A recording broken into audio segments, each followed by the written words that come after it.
All right, YouTube, how you doing? Welcome back to the channel. It is Tuesday, April 29th. We have 4 NBA playoff games to dive into in today's video, like we always do. I'm going to dive into each and every one of these games. I'm going to give you my prediction on the side. I'll give you my prediction on the total. We'll talk about any other plays like player props that we like within the game as well. But as always, guys, keep an eye down on the pinned comment of this video. That'll take you to all of my final plays. So I'm actually rolling with myself. If that does interest you, it's absolutely free down in the pinned comment. All right, YouTube, how you doing? Welcome back to the channel. I tell you guys I'm a dummy all the time. They don't suck. They've just been sucking. Get them down to -3 for more juice than Jose Canseco in his prime. Tell me you're new without telling me you're new. So don't go jumping down my throat in the comments, right? If you want to fade me, or if you do want to ride me, this still leaves a bad taste in my mouth, right?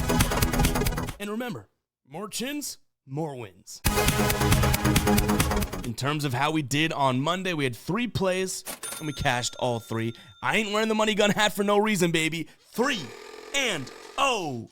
Money gun worthy of a night. Now, the Cavs game there, DeAndre Hunter and Jared Allen, we didn't even have to sweat those things out. I thought we'd provide a little bit more entertainment throughout that game with these picks, but they cashed absolutely early. And then Amen Thompson, finally we go back to him, is over 22.5 PRA, and he gets the job done as well. A 3-0 night. You know what? One more cha-ching. We did pretty well in the MLB as well. But yeah, go ahead, GuyBostonSports.com/store if you want to pick up a money gun hat for yourself. But let's go ahead and dive into today's slate. Like I said, 4 games. They're kind of out of order, but we're just going to roll with it. Let's get going. Starting it off with the Celtics taking on the Magic. We're back in Boston for this one. Celtics up 3-1 in this series. Even the game that they lost was a very, very close game, obviously. But the ones that they've won, I would say later on in the game, the Celtics obviously take the reins and take control. Now, we do have some injury news, and it's kind of been the same as we've seen for the last couple games now. Jrue Holiday still listed as out. I believe he's got the hamstring. And then Jaylen Brown listed as questionable. I like where we've been going. We've been targeting Derek White, did I say that correctly? All series long, whether we're on his assists or like last time, points plus assists. I like it yet again today. Again, 19.5 points plus assists, -130 over on FanDuel. 20.5 if you want even odds. I don't necessarily mind that. If you want to look for a plus money play on him, PRA could be a look as well over there.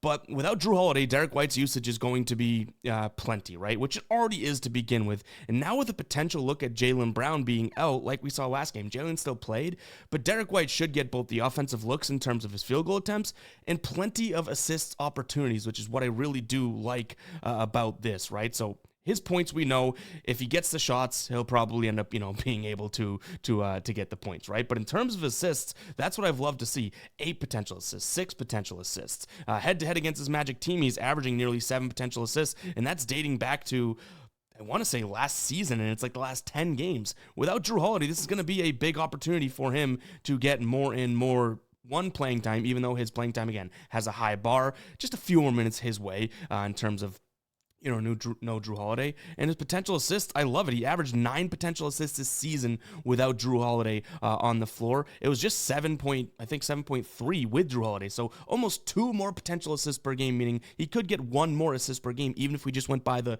50-50 rule there. So yeah, I like Derek White over in this spot over 19.5 points plus assists to start us off.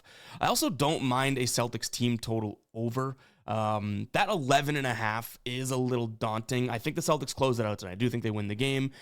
They're clearly the better team. Even though things are getting chippy and whatnot, the Celtics team has way more shot makers and just guys you can give the ball to. I know Banchero's phenomenal. Franz Wagner's phenomenal. They're not Jason Tatum in the sense of, okay, we need to reset. We need to get things going. They don't have a Derek White hitting the clutch shot, right? They don't have a secret weapon of Kristaps Porzingis like the Celtics are, and I shouldn't be breaking any news to anybody, are just simply the better team. So yeah, they probably win and close the series out. I don't know if I love the 11.5. So like I said, I kind of pivot to the idea of their team total over, which right now you can get their over 102.5 or 103.5, whichever one you prefer, for decent odds. And we look at this series, right? They've hit the over 102.5 in all 3 of their wins. So if the Celtics are going to win this game, I expect them to score, 103, 104, that type of thing. So that's got a chance of being a final play. And like I said, I really like Derek White again. I think the Celtics win this one. I do. I am a Celtics fan, but I think that it's clear that they're the better team. The problem is winning by 12 is a lot to lay, especially against an Orlando team that is kind of fiery and is kind of feisty, So I'll lean Celtics team total over and that Derek White spot in this one. All right, Knicks taking on Detroit. Obviously, a lot of drama with foul calls and whatnot kind of revolving around this series. The Knicks, much like I just talked about the Celtics, I think the Knicks' talent has shown in this series that they do make big shots when they need to be, but we can't act like this has been a blowout-esque series, right? We've seen now 2 wins for New York in which they've won by 2 or less points. Detroit, with their back against the wall, I do think probably ends up covering this 5.5 number, and I wouldn't be surprised if Detroit ends up winning this game outright. We have seen, obviously, kind of a mixed bag in terms of what we get from New York offensively. I've been saying it all along, when Brunson goes out there and he's the only one scoring, they're going to be worse off, right? Which we've kind of seen, when they have those nights of 94 points and whatnot, it usually is Brunson scored 35 and then, Cat had 20. I think that they're better off when they're kind of moving the ball around. You have OG Anunoby who's scoring a decent amount. You have Bridges who's scoring a decent amount. That's kind of the best Knicks basketball, using your weapons. And we've already seen that. Like, I would say the best offensive performance from this Knicks team, you could say game number 1, but that was honestly like all late in the game, right? I would say the best offensive performance that I saw from them would have been the consistency that they had for the first, maybe 40 minutes of game number. I want to say it was game number. It was the one they scored 118. Let's see if I think that was game number 3, right? Yeah, game number 3. Brunson had 30. So did Karl-Anthony Towns. Mikal Bridges scored 20. OG Anunoby had 22. Like, that's an unbeatable team. So if the Knicks go out there and do that, then sure, they probably win this game by 6. I just feel like even though they have that talent, they've kind of not really shown that consistency, utilizing their top 3 guys and then Anunoby as the 4th. Like, I really haven't seen that, and their bench has done diddly, right? Like, there's been not all that much involvement from the bench overall, which I don't think should shock anyone. This is a Thibodeau offense, Thibodeau team. So I think Detroit covers this number.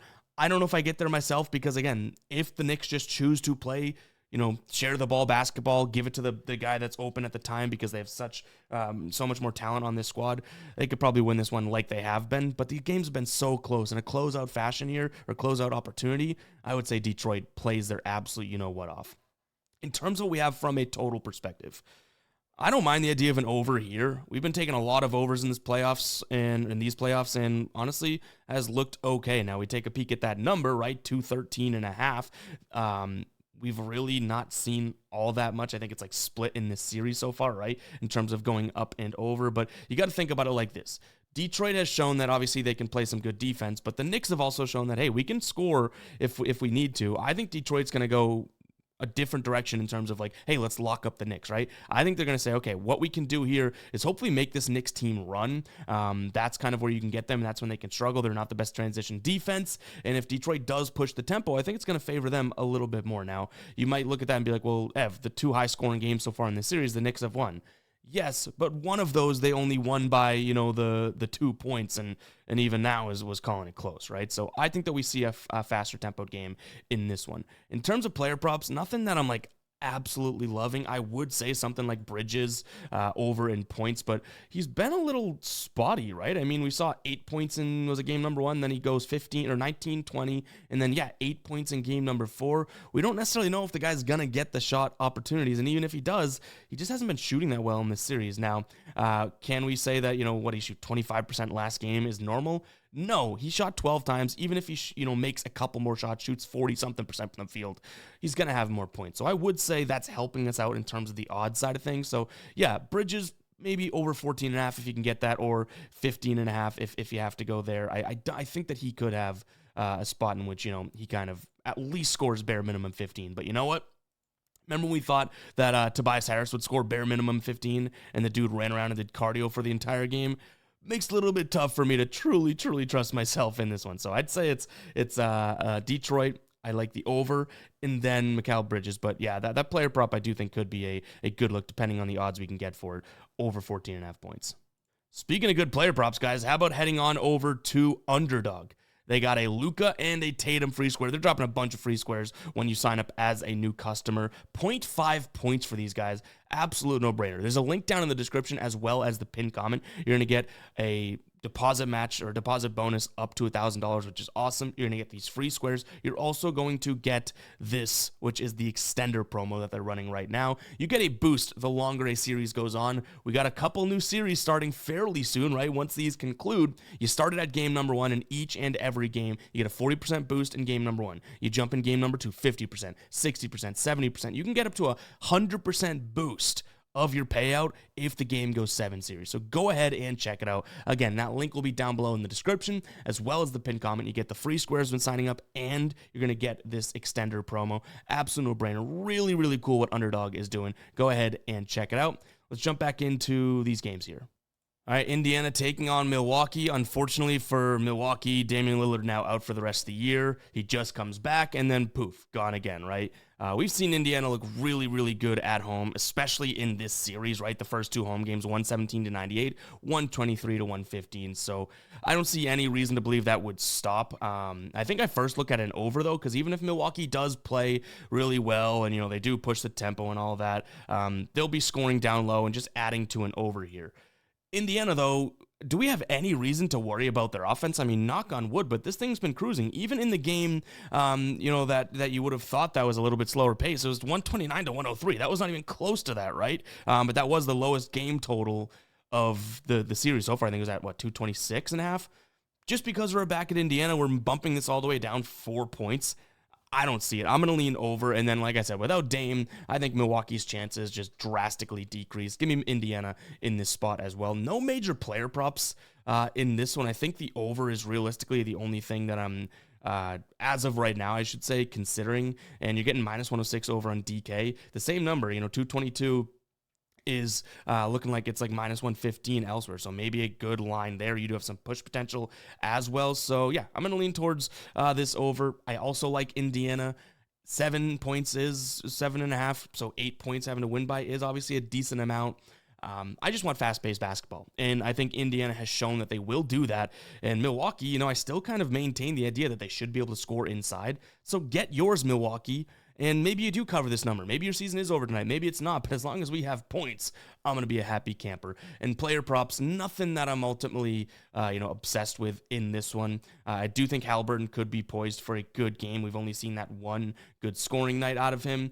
He's had 2 rough-ish nights. He's shot the ball okay, but he's really not shooting a ton. The only game that he shot a ton, he crushed his line, right? So I do like him in a spot like today, but it would probably be points plus assists because he's been getting a ton of assists and a decent amount of potential assists even when he hasn't been hitting his over. So Halliburton would be a look, but again, I think the over is probably my favorite spot in this one, like I've already mentioned.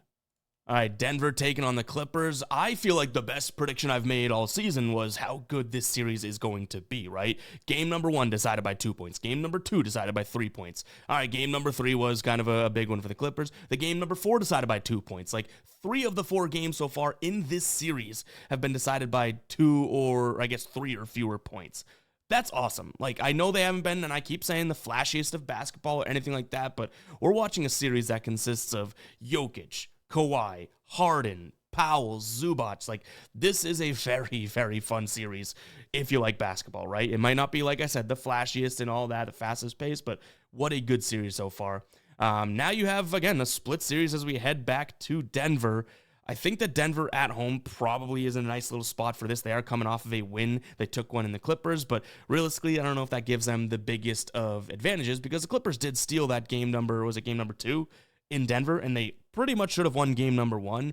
But again, back home, momentum kind of on the side for Denver. I like them plus. If this was, flipped, whereas the Clippers were plus money, right? Like, I think Denver's a plus 110 right now. If you just flipped that, I'd probably be on the Clippers. It's that close of a call for me. I just really like this series and this game. But to me, where we'd actually go, and we've been having some crazy success doing this, is similar to how we've already navigated this. Is look at that Clipper side of things, and for them to compete and have good games, they pretty much need the 4 guys to step up. And we've been going 15 plus 15 plus 15 plus 15 plus and kind of mix and matching Zubac, Norm Powell, James Harden, Kawhi. As long as we can keep getting decent enough odds, those are same game parlays that I like. And if you guys aren't aware and you haven't seen that yet, what we've been doing is throwing James Harden 15 plus points, Kawhi Leonard 15 plus points, and then we do 2 different ones. Those 2, one with Zubats 15 plus, and then another one with Norm Powell 15 plus. If they both, both Powell and Zubats go off and score 15 plus, then we catch both of those because you're assuming, I guess, that Harden and Kawhi are doing their job, right? But if one of them does, it at least mitigates the loss a little bit. I like that strategy that we've had. We've gotten lucky with it a few times, like when Harden scored 15, but maybe that's something that we keep running back. But are we getting too greedy playing the same thing over and over again? Not sure. That is where we'd go player prop wise. Like I said, I like Denver in this one, but it's by a narrow margin. In terms of a total, the game so far that we had in Denver, right? 112 to 110, and then 105 to 102. So they at least got close to this line or went over. I'm going to think that this is an over type spot today as well. Denver in home games this year, 61% of their games have hit the over. Kind of trusting that. And we've also seen some really efficient offense out of this Clippers team, obviously, other than that game, which was was it last game, everything else, they've looked pretty good too. You know what I mean? Like 110 plus at least, or 105 plus, I should say. So yeah, give me Denver as well as the over, and then something to do with some sort of same game parlay. And yes, that's kind of like a fan's approach too, because I've just loved watching this series. It's the late ones, and usually I'm kind of like, oh man, let me get to sleep, right? I live in Boston. But man, this series has kept me up in a good way. Like, I think this is the best series in the playoffs as of right now. I know we get a couple comments about some other series, but this one, it's like back and forth. You're on pins and needles the whole time. But guys, it's going to wrap it up for today's show. If you made it this far in the video all the way to the end, go ahead and comment 16. Really, really do appreciate you guys tuning in and supporting us through the MLB season, now the NBA playoffs. Absolutely awesome. Thank you guys so much. And we'll catch you guys in the next one, all right? Peace out.